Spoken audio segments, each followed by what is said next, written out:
익산 일빛교회 장권능 목사입니다. 오늘 성탄절을 3일 앞두고 우리 예수님의 다시 오심을 기다리는 대림절 마지막 주일을 맞이해서 믿음으로 주님 앞에 나와 예배하는 우리 성도님들 한 분 한 분에게 정말 예수님이 이 땅에 오셔서 우리에게 주시고자 하는 참된 평안과 기쁨과 행복과 치유가 이 예배를 통해서 경험되시는 은혜의 주인공이 되시기를 주의 이름으로 축복합니다. 세상을 살아가면서 누구와 함께하고 누구와 자고 누구와 밥을 먹고 누구와 지내느냐는 아주 중요합니다. 예를 들면 나이가 21살 정도 되면 나라에 애국하고 충성하기 위해서 푸른 제복을 입고 한 곳에 모여서 사는 사람들을 일명 무슨 생활이라고 합니까? 군대 생활이라고 합니다. 목사님, 저는 안 갔는데요. 일반적인 얘기를 갖고 그렇게 트집 잡지 마세요. 아픈 사람들이 모여서 함께 건강을 원하고 치유하고 어쨌든 잠시가 됐던 또 오랜 시간이 됐던 함께 모여서 사는 곳을 어디라고 그럽니까? 병원, 요양원이라고 그럽니다. 죄를 짓고 그러면 안 되겠지만 아주 남들에게 피해를 줘서 사유와 격리시켜가지고 저람 사람들은 인생을 교정생활을 해야겠다고 해서 그들만을 따로 모아서 함께 살게 하는 곳이 어디입니까? 감옥이라고 합니다. 이처럼 내가 지금 누구와 함께 살고 있느냐를 보면 그 사람이 어떤 사람인가를 알 수 있습니다. 지옥이 어떤 곳이냐? 예수님을 부인하고 하나님의 은혜를 대적하고 내 힘으로 내 능으로 살 수 있겠다고 이 땅에 육신이 있는 동안에 자기 의대로 살다가 마귀와 영원토록 함께 사는 곳이 바로 지옥입니다. 지옥이 어떤 곳이냐? 하나님의 은혜를 저버리고 죄를 해결하시러 예수님 이 땅에 오셔서 우리 죄를 해결하신 그 예수님을 부인하고 자기 육신의 힘을 가지고 세상의 힘을 의지하고 살려고 하는 사람들이 마귀와 함께 영원토록 사는 곳이 바로 지옥입니다. 즉 마귀와 함께 사는 곳이 지옥입니다. 그럼 천국이 어떤 곳입니까? 주님이 이 땅에 오신 목적대로 내 죄 문제를 해결받고 하나님의 사랑 속에서 믿음으로 육체가 있는 동안에 살다가 육신과 영혼이 분리되었을 때에 영원한 천국에서 하나님과 예수님과 함께 믿음의 사람과 사는 곳이 바로 하나님 나라 천국입니다. 이처럼 내가 오늘도 누구와 함께 앉아있고 누구와 함께 밥을 먹고 누구와 함께 오늘도 삶을 살아가느냐는 아주 중요한 선택입니다. 지난주도 말씀드렸죠.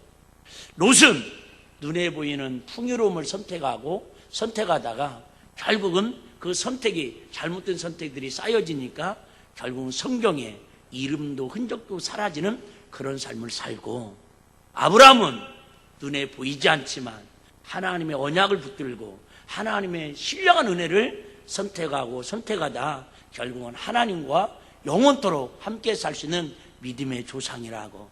천국에서 나사로가 죽었을 때에 아브라함의 품에 안겨 있었다고 그렇게 표현할 정도로 아브라함은 천국에서 함께 사는 주인공으로 성경에 기록되어 있더라, 그 말입니다. 자, 예수님이 이 땅에 오신 목적, 즉 성탄절이 뭔가를 우리 한번 해마다 맞이하는 성탄절을 생각해 봤으면 좋겠습니다. 저는 목사로서 이런 생각하지 하면 안 되는데 어떤 분이 신문에다가 그런 글을 써놨더라고요. 정말 성탄의 의미가 너무나 왜곡되고 잘못돼서 성탄절을 없애버리면 어떨까? 제가 그런 힘은 없어요. 힘이 있어도 그렇게 되지 않을 거예요. 근데 저는 개인적으로는 그런 날짜를, 절기를 없앨 수 있는 힘이 있다면 저는 김장철을 없애버리고 싶습니다. 김장한다고 하나님 앞에 와서 기도하고 예배드려야 할 사람들이 얼마나 그런 핑계 대고 하나님을 멀리하는지 몰라요.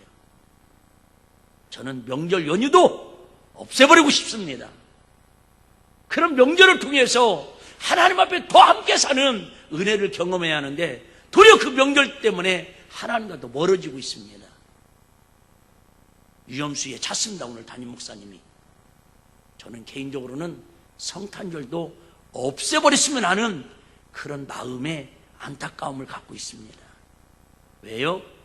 이 성탄절을 통해서 하나님과 함께하는, 하나님의 은혜와 함께하는 그런 거룩하고 복된 성탄절이 되어야 하는데, 또 이 복된 성탄절을 예수 안 믿는 사람들은 다 술이나 많이 팔고 매상이나 올려가지고 그런 어떤 부경화를 누리는 그런 성탄절로 오해하고 왜곡하는 분들이 많아요. 가장 성탄절을 통해서 가슴 아픈 일이 연휴다, 연말이다 해가지고 젊은 청소년들이, 젊은 처녀들이, 청년들이 예수님하고 전혀 상관없는, 아니 둘이 예수 믿는 믿음의 사람들이라고 하면서라도 그날을 타락하고 방탕하고 향락에 빠지는 그런 날로 오해하는 분들이 너무 많아요. 우리나라가 하루에 낙태 수술이 산부인과에서 집계되는 것만 3,000건 정도 된답니다. 그런데 성탄절 전후해 가지고는 내년 2월달이나 3월달 되겠지요. 6배에서 8배 정도로 낙태 수술하는 숫자가 높아가고 있답니다. 왜요? 예수님의 탄생의 의미를 모르니까, 성탄절의 참된 가치를 모르니까 이날을 젊은이들이 술 먹고 방탕하고 타락해서 모텔에 가갖고 사고 쳐가지고 애를 만들고, 그 애를 출산하는 게 아니라 산부인과가 낙태 수술하는 게 평균보다 7배, 8배가 많답니다. 죄 짓는 것도 모자라서 그 귀한 생명을 낙태시키는 일에, 성탄절이 그런 의미가 아닌데, 그러라고 성탄절이 정해진 게 아닌데 도리어 하나님의 가슴을 가리가리 찢어놓는 절기로 언제부턴가 전락되어 가는 건 아닌가, 가슴 아프다 그 말입니다.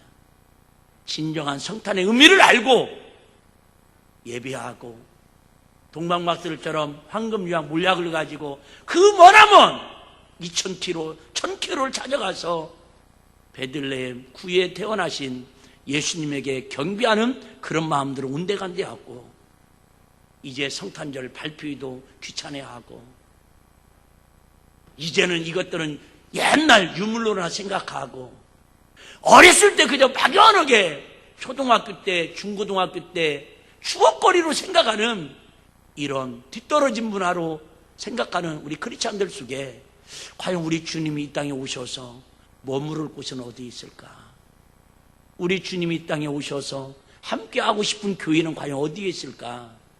이 성탄을 통해서 우리가 한 번 정도는 한번 생각하면서 넘어갔으면 좋겠어요. 결론부터 말씀드리면, 진정한 성탄의 의미는 하나님과 영원토록 우리 함께 사는 고백을 통해서 하나님의 사랑을 증거하는 날이 성탄의 의미인 걸 믿으시기를 바랍니다.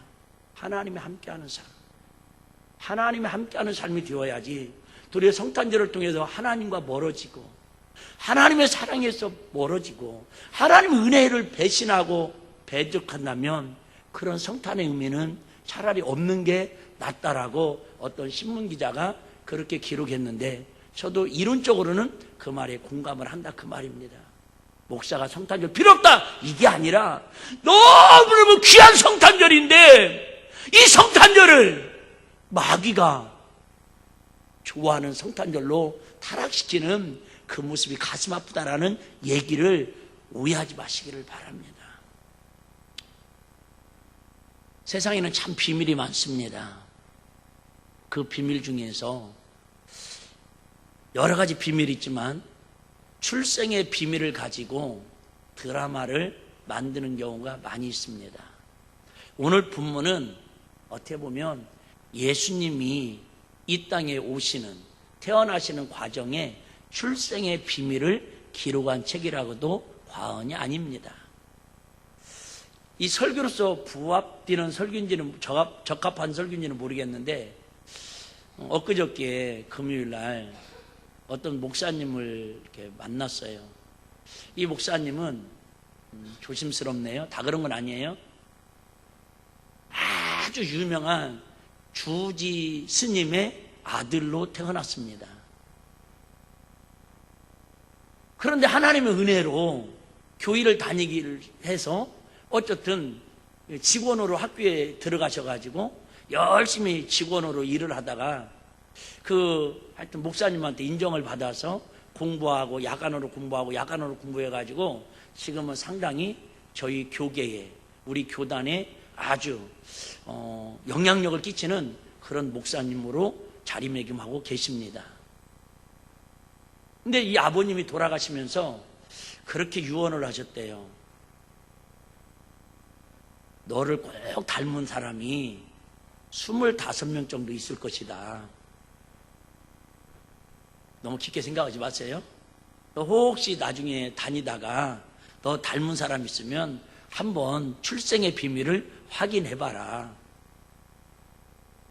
아버지가 씨를 많이 뿌려놓은 거예요. 근데 어느 날 몇 년 전에 집회를 가서 설교를 하는데, 부흥 집회를 하는데 앞에 앉아있는 집사님 중에서 키도 땅땅만 하고 아무리 봐도 거울을 보면 자기를 보는 것처럼 너무 닮았다라는 거야. 그래서 아버님 생각이 나서, 그렇지 않으면 생각하지도 않았을 텐데 아버님 유언이 생각나서 예배가 끝나고 부르셨대요. 담임 목사님 통해서 그 집사님하고 목양실에 만나가지고 우리 아버님이 이렇게 해서 나 닮은 사람 25명이 한국에 살고 있을 텐데 살면서 찾아보라고 그랬는데 혹시 출생의 비밀이 어떻게 되냐고 그랬더니 자기도 아버지한테 그 얘기를 들었다고 그러더래요. 가슴 아픈 출생의 비밀이죠. 어떻게 보면 이보다 더 리얼한 출생의 비밀이 예수님의 탄생의 비밀입니다. 성경을 우리나라 문화로 보려면 이해가 안 됩니다. 성경은 유대인을, 이스라엘을 중심으로 쓰여진 책이기 때문에 그 시대의 배경이나 문화나 어떤 역사를 좀 이해하고 보셔야 합니다. 예를 들면 우리는 어렸을 때부터 예수님이 어디에 태어나셨다고 그랬죠? 베들레헴 말구요. 근데 성경에 여러분 아무리 찾아봐도 예수님이 말구유에 태어났다라는 성경은 없습니다. 그냥 우리는 사실은 원구에 태어났다고 해야 그나마 맞는 거예요. 소구유가 맞지요. 그런데 그냥 어렸을 때부터 성경이 없는데 말구유에 태어났다고 언제부터 이게 진리처럼 우리는 알고 있어요. 말구유라고는 성경에 나와 있지 않습니다. 그냥 구유입니다. 근데 정확하게 말하면 말구유가 아니고 나귀 구유입니다. 왜? 이스라엘은 말을 키우는 나라가 아닙니다. 말은 애굽, 이집트에도 주로 키우는 동물입니다. 그리고 나귀는 아시는 것처럼 예수님을 상징하는 순종의, 겸손의 상징의 동물입니다. 예수님께서 예루살렘에 입성하실 때도 뭘 타고 입성하세요? 어린 나귀 새끼를 타고 입성을 하십니다. 어쨌든 이렇게 우리는 우리나라 문화와 정서에 의해서 구유하면 그래 당연히 무슨 구유? 말구유라고 생각을 합니다. 결혼제도도 마찬가지입니다. 우리나라 결혼제도는 그냥 결혼하면 되지만은 조금 옛날에, 여러분 나이 정도는 아마 그런 분들도 있었을 것 같아요. 더 위에는 힘들어서 못했을 것 같고, 정말 어려운 분들은 경제적으로, 환경적으로 힘든 분들은 결혼식도 못 올리고 그냥 새방에서 둘이 40년 애 낳고 결혼을 하다가 미루다가 아마 지금까지도 못하고 사시는 분들도 계십니다. 근데 좀 그래도 생활이 여유가 있고 조금 가문의 정통을 따지는 일반적인 분들은 약혼식을 하고 그 다음에 1년 후 정도 지나서 결혼식을 하는 게 가정의례 거의 법도였습니다. 근데 우리나라하고 유대인하고 비슷한데 다른 게 있습니다. 이걸 이해를 못하니까 자꾸 성경의 출생의 비밀을 조금씩 오해하더라 그 말이에요. 성탄의 의미가 빗나가고 있다는 거죠. 유대인들은 결혼하기 전에 뭐를 하냐면 약혼식을 먼저 합니다. 약혼식이라고 하는 것은 이스라엘은 성인, 남자가 13살, 여자가 12살 되면 성인식을 해서 결혼할 수 있는 자격이 생깁니다. 그러면 두 사람이 얼굴 보고 맞선 보고 결혼을 정하는 게 아니라 양가 부모가, 옛날에 우리도 그런 거 있었잖아요. 양가 부모가 아유 그 집 딸 어때? 그 집 아들 어때? 아이고 우리 그러면 사돈 맺을까? 그렇게 해서 양가 부모에 의해서 그냥 구두적으로 이루어지는 게 약혼식입니다. 약혼. 그러니까 둘이 약혼식을 했다고 해도 부모님의 의견에 의해서 약혼식을 했다 하더라도 그들이 깨질 수 있어요 없어요? 헤어질 수 있잖아요. 그러면 그걸 뭐라고 그래요? 파혼이라고 그럽니다. 근데 오늘 본문에 보시면 18절에 보시면 약혼을 했다고 그래요? 정혼을 했다고 그래요? 정혼을 했습니다. 물론 한국 번역도 보여야지만은 원어를 봐야 합니다. 원어를. 정혼이라는 뜻은 약혼은 그 단계입니다. 정혼은 무슨 뜻이냐면 이제는 두 사람이 만나가지고 확인을 하는 거예요. 저 사람이 내 남편 될 사람이네, 내 아내 될 사람이네. 그래서 뭐를 하는 거예요? 정혼은 뭐를 하냐면 둘이 이제 부모님 양가 허락하에 둘이 결혼하기로 작심을 하면 이제 혼인신고를 합니다. 혼인신고를 해가지고 이때부터는 같이 한 집에서 살진 않아요. 결혼식은 하지 않았어요. 그런데도 뭐라고 부를 수 있냐면 이제 남편과 아내라고 법적 용어를 씁니다. 중요한 얘기예요. 그러면 두 사람이 정혼을 했는데 만약에 두 사람이 잘못돼서 헤어진다.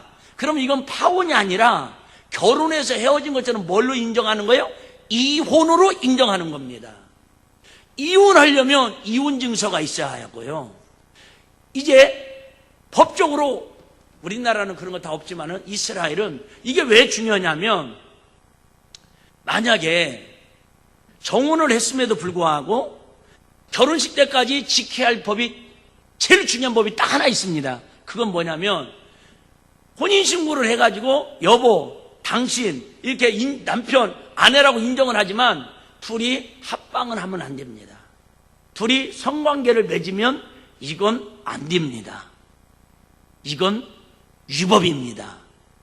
그런데 오늘 24절에도 보시면 뭐라고 말씀하시냐면 요셉이 잠을 깨어 일어나서 주의 사자의 분무대를 향하여 그 누구를 데려왔으나 아내를 데려왔으나 여러분 약혼한 사람을 아내라고 불러요 안 불러요? 절대 안 부릅니다.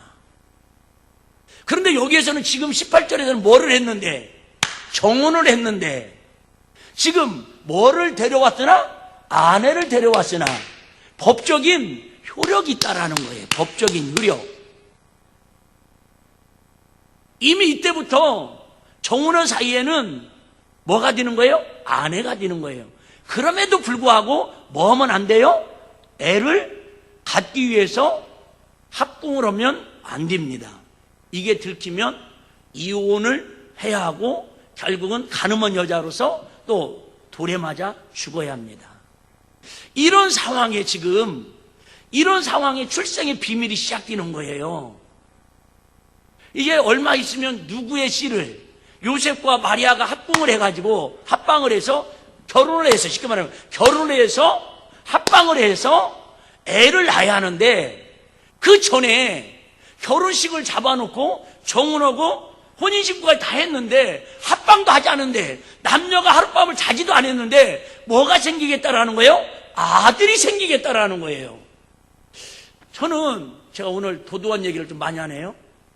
저는 정말 성경을 보면서 제일 의문나고 제일 이해하기 어려운 게 바로 오늘 본문의 이야기입니다. 아마 이 말씀만 우리가 일반적인 사람들이 이해할 수 있고 논리적으로, 가정적으로, 부부적으로 해석만 우리가 받아들일 수 있도록 성경이 기록됐다면 지금보다 아마 예수 믿는 사람들이 훨씬 아마 90%, 99%는 다 예수를 믿을 겁니다. 많은 사람들이 예수를 믿지 않는 이유 중에 하나가 어떻게 처녀가 결혼도 하지 않았는데 남자도 알지 않았는데 애를 낳느냐, 이것만큼 믿을 수 없다라는 거예요. 저도 마찬가지입니다. 이거 안 믿어집니다. 이건 생리적으로나 논리적으로나 어떤 과학적으로도 해석이 되지 않는 일입니다. 그래서 믿음입니다. 그래서 은혜입니다. 사람으로는 할 수 없으되 하나님으로는 하시는 일. 할렐루야. 어쨌든 이걸 믿는 게 믿음이에요. 제가 이렇게 설교하면서도 어렵습니다. 1 더하기 1은 2가 된다고 설명하면 안 믿을 사람 누가 있겠어요? 남자와 여자가 잠을 자서 애를 낳았다고 하면 안 믿을 사람 누가 있겠어요? 그런데 남자와 여자가 자지 않고 애를 낳았다고 하니까 지구촌에 있는 이렇게 해서 애를 낳는 사람은 한 명도 없습니다. 이걸 믿으라고 하니까 이게 바로 출생의 비밀입니다. 이걸 믿는 게 곧 예수를 믿는 거고 하나님과 함께 사는 것을 시인하고 인정하는 지름길인 것을 깨달으시기를 바랍니다. 자, 오늘 본문은 복음서를 시작하면서 첫 번째로 기록된 마태복음입니다. 17절에 보면 마태복음에서는 이 책을 쓴 기록은 마태라는 저자가 유대인들에게 예수님이 너희들의 메시아 구세주임을 알게 하려고 의도를 가지고 쓴 책입니다. 그러니까 우리가 좀 지루할 수 있는데 마태복음 시작하면서부터 계속 뭐라고 그래요? 낳고를 42번을 반복하고 있습니다. 언제부터요?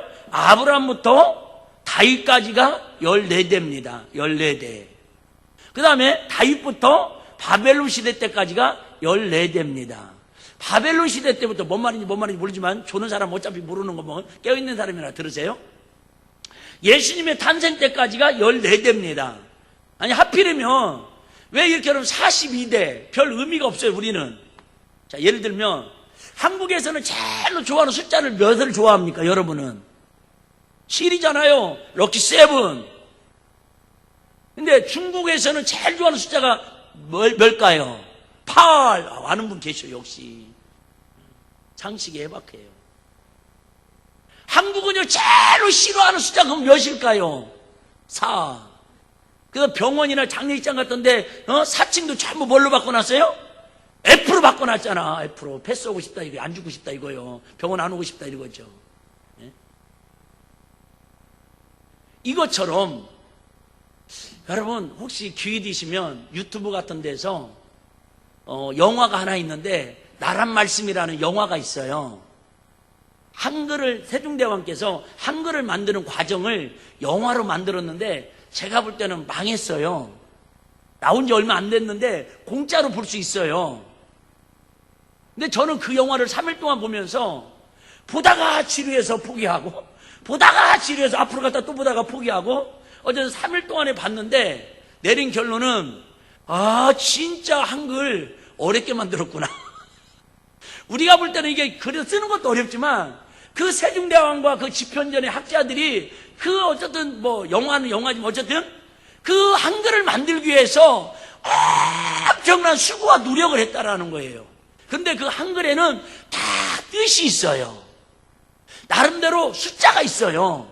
특별히 헬라어와 히브리어는 구약은 히브리어로 기록되어 있고 신약은 헬라어로 기록되어 있는데 히브리어나 헬라어는요 뭐 예를 들면 알파벳으로 치자면 예를 들면 우리나라로 기억이 1번이야. 니은이 2이고 저희 학교 다닐 때 그런 거 했었거든요. 중학교 때인가? 예를 들면 제가 지으시면 받침이 2개니까 2. 아니요.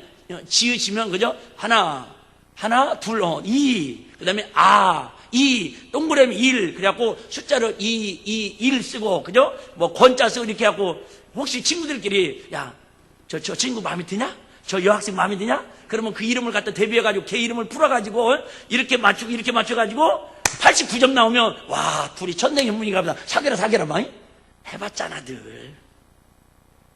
안 해봤으면 그거 괜찮아요. 전국 가는 아무 지장 없습니다.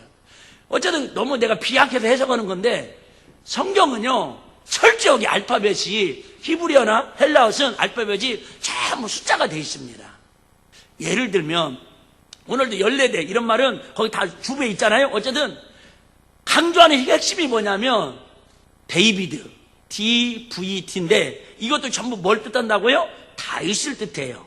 그러니까 구약 성경을 통해서 다윗을 그렇게 강조하는 것은 다윗이 위대한 사람이라 그런 게 아니라 결국은 아브라함부터 시작해가지고 누구를 통해서 예수님이 출생하셔야 한다는 거예요. 다윗의 혈통을 통해서. 다윗을 다시 얘기할게요. 유대인들에게 다윗을 그렇게 그들이 존경하고 바라보고 있지만은 다윗이 메시아가 아니라 다윗의 혈통을 통해서, 다윗의 후손을 통해서 우리의 메시아, 너희의 메시아, 구세주, 그분이 누구라고요? 예수 그리스도가 이 땅에 오실 것을 숫자적으로도 완벽하게 맞춰가고 있다, 그 말이에요. 좀 더 부연 설명하기 위해서 요한계시록에 가면 마귀를 상징하는 짐승의 수가 나오죠. 몇이죠? 6. 이게 이처럼 전부 헬라어나 히브리어는요, 숫자에 전부 의미가 있어요. 예를 들면 그러면 하나님을 상징하는 숫자는 뭘까요? 8. 뭔 말 이해되시나요? 목사님 88에서 좋은데 그건 아닌 것 같아요. 자, 이제 정리합니다. 예수님께서 왜 이 땅에 세상 사람들이 다 이해할 수 없는 어떻게 보면 사생자의 그런 모습으로 정상적인 부부관계로 아이가 태어나지 않고 출생의 비밀을 가지고 이 땅에 구세주로 태어나셨을까? 이유가 있죠. 그것은 간단해요. 저와 여러분들은 태어날 때부터 뭐의 씨에서 태어났어요? 주의 씨에서 태어났습니다. 아무리 내가 하이타이로 빨래비누로 싸워 세우나 해도요, 주인은 벗겨낼 수가 없어요. 주인을 해결할 수가 없어요. 주인을 해결할 수 없기 때문에 주의 싹은 사망이라고 말씀하셨어요. 그럼 죄가 뭐냐? 하나님을 부인하는 게 죄예요. 하나님의 이름을 모르고 사는 게 죄예요. 하나님 말씀을 선악과를 따먹듯이 불순종하는 게 죄예요. 근데 이 죄는 사망이다라는 거예요. 그래서 우리가 죄 문제를 해결하지 않으면 우리끼리 그냥 잘 먹고 잘 살다가 결국 어디 간다라는 거예요. 마귀와 함께 영원히 지옥에 가서 함께 살 수밖에 없다라는 거예요.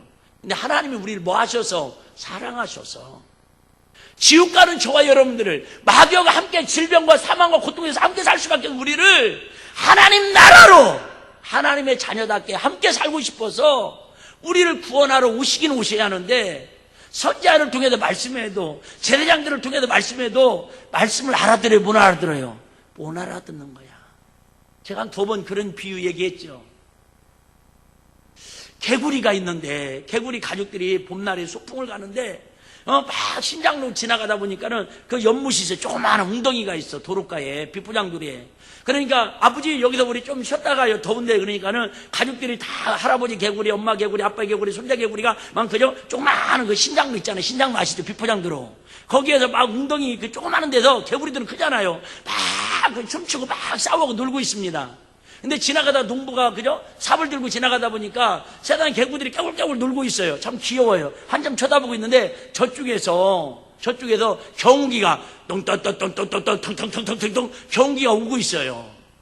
경운기가 지나가면 그 바퀴에 개구리들이 다 깔려 죽게 생긴 거야. 그러고 이 주인이 그저 농부 아저씨가 얘기하는 거예요. 얘들아, 경운기 오잖아. 경운기 오면 지나가면 너네는 가족 몰살당해. 피해 그러는데요. 이 농부의 아저씨의 말을 개구리들이 알아들어요? 못 알아들어요? 못 알아듣는 거야. 한자로 얘기하니까 백성들이 못 알아들어. 그러니까 백성들을 사랑하는 마음 가지고 백성들이 알아들을 수 있는 말을 좀 만들어내자. 글을 좀 만들어내자. 그래서 여러분 훈민정음으로 한글이 만들어진 거잖아요. 보시라니까 의미 있다니까 영화가. 공짜로 보니까 일단. 그러니까 하도 북북하니까 말도 안 되는 일이에요. 말도 안 되는 일을 벌이는 거예요. 어떻게 되냐? 도깨비 방면으로 뚝나와라와라와라 똑딱 해가지고는 이 사람이 개구리한테 위험을 알려주기 위해서 이 농부 아저씨가 뭘로 변하는 거예요? 개구리로 변한 거예요. 그래서 이 개구리한테 얘기하는 거예요. 그러니까 개구리들이 아하 피하라고요. 벌쩍벌쩍 다 피해가지고 결국은 그 가족들이 다 살았다는 얘기예요. 여러분 말 같지 않은 말 한번 할게요. 농부가 개구리를 살리기 위해서 사람에서 개구리로 변화되었다는 것보다 더 놀라운 출생의 비밀이 하나님의 아들이 하나님께서 지옥 가는 우리들 벌레 맞으면 못한 우리들 하나님 말씀도 말기도 못하는 우리를 살리시려고 친히 우리의 육신을 입고 이 땅에 죽으러 오신 날이 바로 성탄절이고 우리에게 그 예수님이 오셔서 너희들 그대로 살면 죽어 그대로 살면 지옥 가 멸망해. 그러니까 그 지옥에서 구원하는 길은 하나님과 영원히 함께 사는 건데 하나님 거룩한 분이라 신실한 분이라 빛의 의로운 분이시라서 지옥은 함께 살 수 없어. 그러니까 너희 모든 수고하고 무거운 짐을 내가 십자가에 다 지고 죽을 테니까 너희는 이 사실을 뭐 하기만 해? 믿기만 해. 믿기만 해. 믿기만 하면 과거 현재 미래의 어떤 죄도 다 예수의 피의 능력으로 사해 주시겠다라는 게 하나님의 언약이 약속이 할렐루야. 믿기만 하면. 그러니까 믿음은 여러분 지식적으로 논리적으로 이해돼서 믿는 게 아니라 하나님 주신 값없는 선물인 걸 믿으시기를 바랍니다. 하나님 믿게 해주셔야지 내가 믿고 싶다고 믿어지는 게 아니에요 여러분. 그래서 여러분 여기까지 와서 하나님을 믿을 수 있도록 선물 주셔서 앉아있는 게 얼마나 귀하고 복된 일이냐 그 말이 할렐루야. 여러분 지금도 교회 바깥에 80% 인구들은요 이 예수님을 그렇게 하나님 믿기를 원하도요 믿어지 말이 안 되잖아요. 아니, 어떻게 개구리가 그죠? 사람이 개구리가 되냐 이 말이에요. 여러분 사람이 개구리 되는 게 놀랄 일이에요? 하나님께서 사람을 몸을 입고 오셔서 사람이 되는 게 놀랄 일이에요. 여러분 제가 볼 때는요 하나님께서 우리 살리시려고 우리와 함께 하시려고 우리 죄를 용서해 주려고 예수님을 이 땅에 하나님을 친히 육신을 이 땅에 보내신 일이 억만 배는 더 놀라고 귀한 일이에요. 이 사실을 믿어지는 게 이 사실을 이루시려고 오신 날이 바로 성탄절이다 그 말이에요. 결론입니다. 그러면 성탄절에는 어떻게 보내야 하느냐?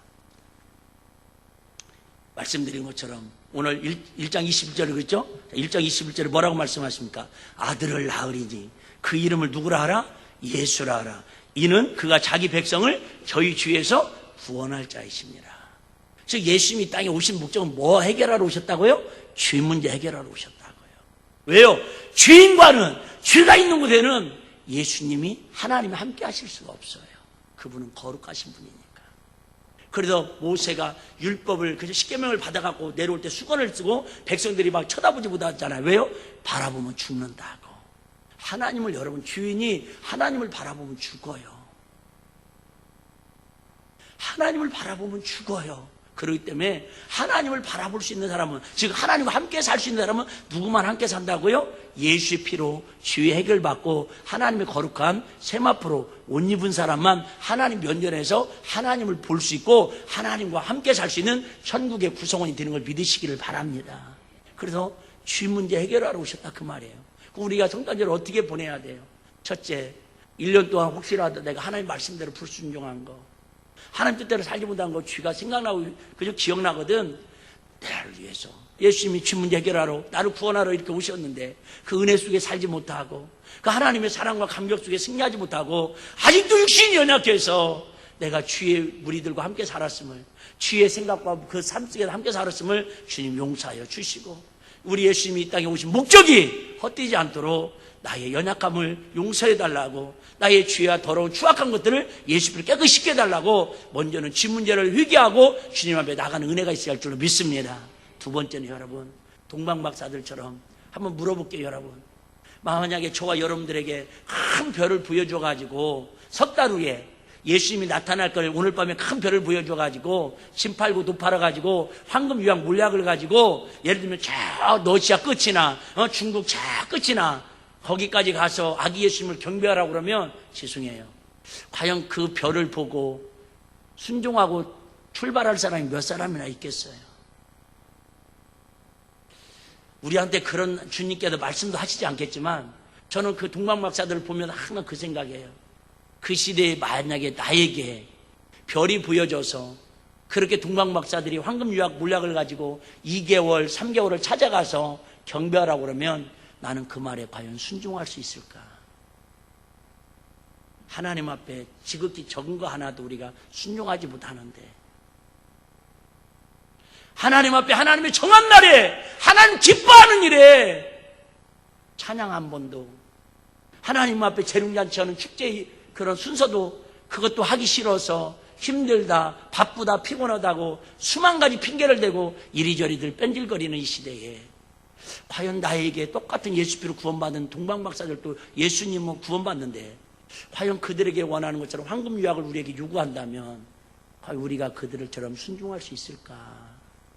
순종할 수 있을까? 여러분, 우리 주님은 다행스럽게 저와 오늘 여러분들에게 황금유황 물약을 가져오라고 하지는 않습니다. 그런데 최소한의 마음만큼은 동방박사들보다 우리 아기 예수님의 탄생이 헛되지 않도록 환영하고 기뻐하고 모셔드리고 그분이 원하는 아직도 세상 마귀와 함께 사는 게 행복인 줄 알고 저게 부귀영하고 출세하는 건 줄 알고 살아가는 저들에게 우리 출생의 비밀 예수 그리스도의 이 사랑을 이 십자가의 은혜를 증거하는 게 성탄의 진정한 의미가 아니겠냐 싶습니다. 우리가 잘 아는 지금은 목사님이 되셨습니다. 과천교회를 이렇게 섬기셨던 김기동 집사님이라는 분이 계십니다. 다 아시죠? 고구마 전도와. 이분이 이제 이렇게 신앙생활을 하다가 어쨌든 주일날 아내 말 듣지 않고 놀러 가자고 막 사정해가지고는 알았어! 일부 예배 내가 새벽 예배 갈게. 그리고 교회로 가는 척 하다가 휙 돌려가지고 놀러 가다가 사고 나가지고 거의 죽었다 살아난 그런 간증을 통해서 우리들에게 많은 도전을 주고 그때 하나님 다시 기회를 줘서 이제 전도하는 일에 주님 복음 전하는 일에 아주 생애를 바치면서 지금은 목사님으로 활동을 하고 계시죠. 이분이 그때 전세난이 심각할 때에 이제 집을 하나 얻으려고 싼 집을 복덕방을 다니면서 물어보는데 마땅한 집이 없습니다. 싸고 좋은 집이 어디 있겠어요.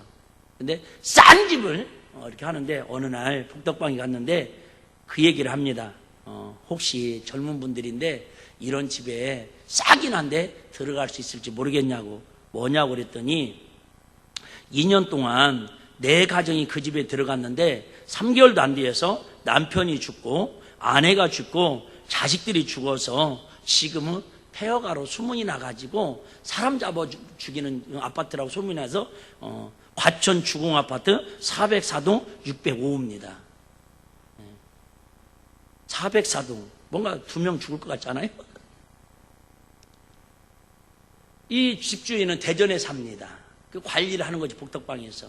근데 그 집만 들어가면 남편이 죽어서 나오고 3개월 동안에 3명이 죽어 나가는 거예요. 주인이 바뀐 거예요. 그래갖고 2년 동안 집이 비어 있어가지고 한번 그래도 가보자고 그랬더니 막 귀신이 나올 듯 해가지고 왕거미 9마리가 막 거미줄을 치고요. 문을 덜컹거리고 창문을 깨어지고 금방이라 누가 머리를 풀고 나타날 것만 같습니다. 그때 이 집사님이 이렇게 얘기합니다. 내가 예수 믿는 사람인데 하나님께서 나와 함께 하실 것입니다. 바로 계약합시다. 복덕방 주인이 걱정을 하면서 다시 한번 생각해보라고. 다시 한번 생각해보라고. 젊은이 아무리 돈 없어도 갈 곳이 있고 가지 말아야 할 곳이 있는데 내가 소개해내도 복비는 받지만 이건 아닌 것 같다고 막 둘이 말립니다. 아니라고. 나는 누가 함께하고 온다고? 임마누엘! 하나님이 나와 함께 하신다. 지금까지는 사망이 함께하는 집이었고 귀신이 함께하는 집이었고 사고가 함께하는 집이었지만 나는 전지전능하신 우주 만물을 창조하신 임마누엘 하나님이 나와 함께 하신다고 그 계약을 하자고 도리어 사정을 합니다. 그런데 이제 대전에 있는 주인에 급히 연락이 해서 계약을 쓰는데 이 주인도 똑같이 얘기합니다. 괜찮겠어요? 도장을 찍는데 또 괜찮겠어요? 몇 번 반복해서 의문점을 남깁니다. 계약을 하고 집으로 돌아와 가정예배를 하고 부인과 아이들에게 이렇게 얘기합니다. 야, 우리 집이 이제 귀신의 집으로 이사하게 되었다. 귀신의 집으로 이사한다. 그런데 우리는 예수님과 함께 이사하는 거다. 알았지? 하고 이사를 합니다. 이사를 왔는데 3개월 동안 이웃집 사람들이 이상한 눈치로 바라봅니다. 아직도 안 죽었나 봐? 아직도 저 집에 사람들이 왔다 갔다 하네? 그때마다 이 집사님과 가족들이 이렇게 인사합니다.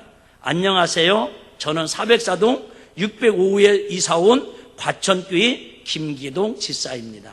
꼭 뭐를 얘기해야 돼요? 404동 605호에 살고 있는. 그렇게 해서 만날 때마다 인사를 합니다. 6개월이 지나자 이웃들이 인사를 받아주기 시작합니다. 이사하고 1년 만에 하여튼 하나님 은혜죠. 사업이 대박이 나서 직원이 수백 명으로 도리어 불어납니다. 다 책에 나와 있고 인터넷에 나와 있는 얘기니까 검색해 보셔봐요. 이사 2년 만에 큰 부자가 됩니다. 귀신집에 이사 와서.